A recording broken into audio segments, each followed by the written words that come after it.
अब पुलिस इस पूरे मामले में क्या कह रही है आपको बताते हैं। खोड़ा क्षेत्र के अंतर्गत 28 तारीख को एक दुखद घटना हुई थी जिसमें असद नामक युवक के द्वारा सूर्या चौहान को चाकू मार दिया गया था और जिसमें इलाज के दौरान सूर्या चौहान की मृत्यु हो गई थी। उनके परिजनों के द्वारा दी गई तहरीर के आधार पर 5 लोगों के विरुद्ध थाना खोड़ा में सुसंगत धाराओं में मुकदमा पंजीकृत किया गया था और शीघ्रता से कार्रवाई करते हुए इसमें 3 मुख्य आरोपियों को गिरफ्तार कर लिया गया था। असद जो इस घटनाक्रम का मुख्य आरोपी था वो फरार था और उसके ऊपर पुलिस टीम के द्वारा 50,000 रुपये पुरस्कार की घोषणा की गई थी। आज पुलिस टीम को यह सूचना प्राप्त हुई थी कि असद अपने कुछ साथियों से मिलने थाना खोड़ा क्षेत्र के अंतर्गत आने वाला है और वहां से उनसे कुछ पैसे लेकर के वो भागने की फिराक में था। इस सूचना के आधार पर एसीपी इंदिरापुरम के नेतृत्व में थाना खोड़ा और थाना इंदिरापुरम की पूरी टीम इस पूरे क्षेत्र में कॉम्बिंग कर रही थी और बैरियर लगाकर चेकिंग कर रही थी। इसी क्रम में असद और उसका एक साथी बाइक से यहाँ पर आते हुए दिखाई देते हैं। पुलिस टीम के द्वारा उनको रोकने का प्रयास किया जाता है और उनको चेतावनी दी जाती है, लेकिन वो रुकने के बजाय पुलिस टीम पर फायरिंग कर देते हैं। जवाबी फायरिंग में पुलिस द्वारा भी आत्मरक्षार्थ फायरिंग की जाती है जिसमें असद को गोली लगती है। तत्काल असद को इलाज के लिए हॉस्पिटल भिजवाया जाता है। इस पूरे घटनाक्रम में एक्सचेंज ऑफ फायर में हमारे एक कांस्टेबल भी घायल होता है जिसको अस्पताल पहुँचाया गया है। असद का जो दूसरा साथी था वो मौके का फायदा उठाकर भागने में कामयाब होता है। असद की जो तो यहां पर पुलिस ने इस पूरे एनकाउंटर की कहानी सामने रख दी है। दरअसल लगातार असद की तफ्तीश की जा रही थी और साथ ही साथ उसके लिए अलग अलग जगह पे दबिश दी जा रही थी, यानी कि उसको तलाशा जा रहा था। लेकिन इसी दौरान पुलिस को यह जानकारी मिलती है कि जो असद है वो भागने की फिराक में है। अब भागने के लिए उसको पैसे की जरूरत थी। उसके बाद वो संपर्क करता है अपने कुछ दोस्तों के साथ जो इसी खोड़ा इलाके में रहते थे, ताकि वो पैसा लेकर वहां से फरार हो जाएगा। अब इसकी जानकारी जैसे पुलिस को मिली तो पुलिस ने कॉम्बिंग ऑपरेशन चलाई, यानी कि तलाशी अभियान चला दी। उसके बाद अलग अलग जगह पे बैरिकेडिंग की गई। अब यहां पर ही एक बाइक पर अपने दोस्त के साथ असद नजर आता है, जिसके बाद पुलिस उसे सरेंडर करने के लिए कहती है। लेकिन पुलिस की इस सरेंडर करने की बात को अनसुना करके पुलिस के ऊपर हमला करता है।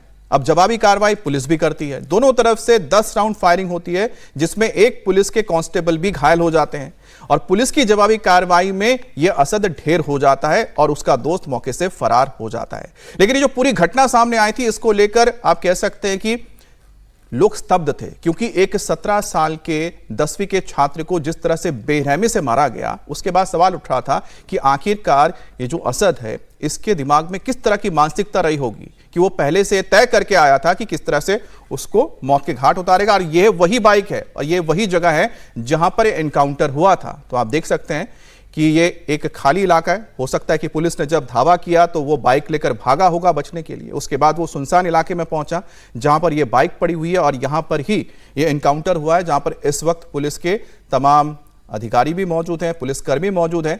10 राउंड इसमें फायरिंग हुई है, 1-2 नहीं 10 राउंड फायरिंग हुई है। और ये आप हथियार भी देख सकते हैं, जिस हथियार का इस्तेमाल किया गया बताया जा रहा है असद की ओर से। और उसके बाद जवाबी कार्रवाई में असद ढेर हो गया, उसका दोस्त मौके से फरार होने में कामयाब रहा है। अब फॉरेंसिक की टीम और तमाम जो यहाँ पर जांच एजेंसियां हैं सबूत इकट्ठा कर रही है और पुलिस ने 50,000 का इनाम भी घोषित किया था असद के ऊपर। तो ये ताज़ा तस्वीरें आप देख रहे हैं घटनास्थल की, जहां पर एनकाउंटर हुआ और 3 तस्वीरें आप देख सकते हैं किस तरीके से।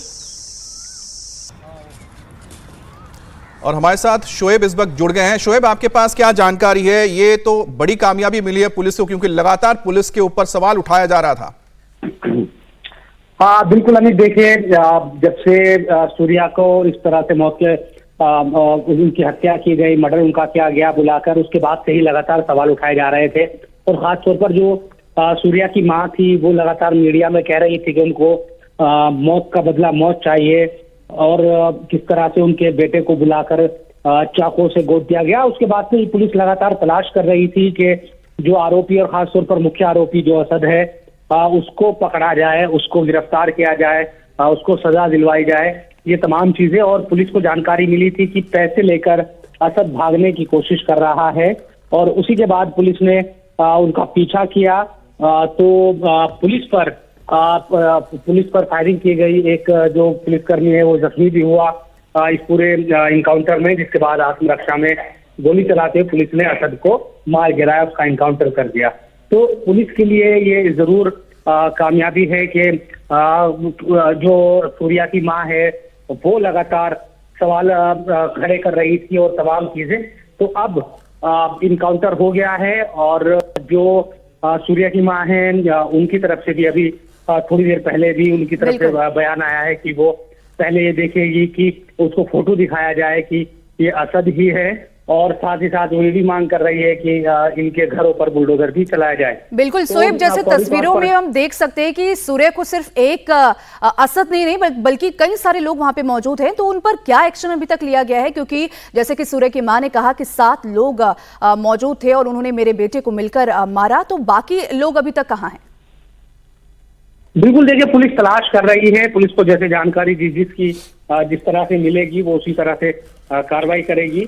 असद इसमें मुख्य आरोपी था और असद की तरफ से ही कहा जा रहा है कि उसकी तरफ से ही बुलाया गया था, चाकू से उसकी तरफ से ज्यादा वार किए गए। तो पुलिस ने, हो सकता है कि दूसरे लोगों की भी जो तलाश है, जाहिर सी बात है पुलिस कर रही है, लेकिन उनकी लोकेशन का उस तरह से पता नहीं चल पाया हो। जी, लेकिन शोएब लेकिन इस बीच क्योंकि दिल्ली एनसीआर का इलाका है जहां पर यह घटना हुई थी, उसके बाद खुद मुख्यमंत्री ने भी इस पूरे मामले में संज्ञान लिया था और लॉ एंड ऑर्डर जिसको लेके मुख्यमंत्री या फिर सरकार की जहां पर तारीफ की जाती है वहां पर आलोचना होने लगी। तो कितना अहम हो गया था पुलिस के लिए कि उसके ऊपर जो ये सवाल खड़े किए गए हैं उन सवालों का जवाब दिया जाए। बिल्कुल, देखिए उत्तर प्रदेश में लगातार ये बात कही जाती है कि जो क्रिमिनल है वो क्राइम करते हुए घबराते हैं। उन्होंने या तो इनकी क्योंकि मुख्यमंत्री योगी आदित्यनाथ साफ तौर पर इस बात को कहते हैं कि अगर आपने क्राइम किया तो आप बख्शे नहीं जाएंगे, और हम हर घटना के बाद ये चीजें देखते भी है। लेकिन इस घटना ने यकीनन सबको चौंकाया कि इस तरह से बुलाकर कई लड़कों ने एक साथ सूर्या को मारा और चाकू से गोल दिया। तो सवाल खड़े हुए थे, लेकिन ये सबको पता था कि जो अंजाम होगा हत्यारों का वो क्या होगा, ये भी सब जानते हैं, और वही चीजें अब निकलकर सामने भी आई है। तो कुल मिलाकर अगर आप क्राइम करते हैं तो क्राइम करने में आप कामयाब हो भी जाते हैं तो अंजाम आपका यही होगा जो असद का हुआ। वही चीजें हमेशा देखने को मिलती है। शुरुआत से आप देखिए किसी भी घटना में वही तमाम चीजें यहाँ पर भी देखने को मिली। अब पुलिस दूसरे जो आरोपी है उनकी भी तलाश कर रही है, और हम ये देख रहे हैं कि लगातार जो सूर्या की मां है उनकी तरफ से भी जो बातें हैं वो रखी जा रही है, कही जा रही है। जाहिर सी बात है कि उनके घर का जो चिराग है वो बुझ गया और वो इंसाफ चाहती है, इसीलिए वो लगातार कह रही है कि सिर्फ इनकाउंटर नहीं बल्कि आरोपियों के घर पर बुलडोजर भी चलाया जाए।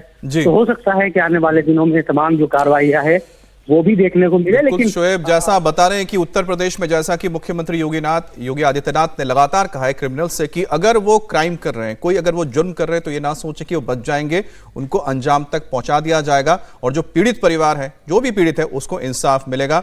और सूर्यापुरे इस मर्डर केस में जिस तरह से लगातार लोगों का गुस्सा भड़का था, लोग जिस तरह से इंसाफ की मांग कर रहे थे, पुलिस पर बहुत ज्यादा दबाव था और सीधे मुख्यमंत्री ने इस पूरे मामले में संज्ञान लिया था, जिसके बाद पुलिस हरकत में आई और आखिरकार जो मुख्य आरोपी था असद, उसे एनकाउंटर में ढेर कर दिया गया है।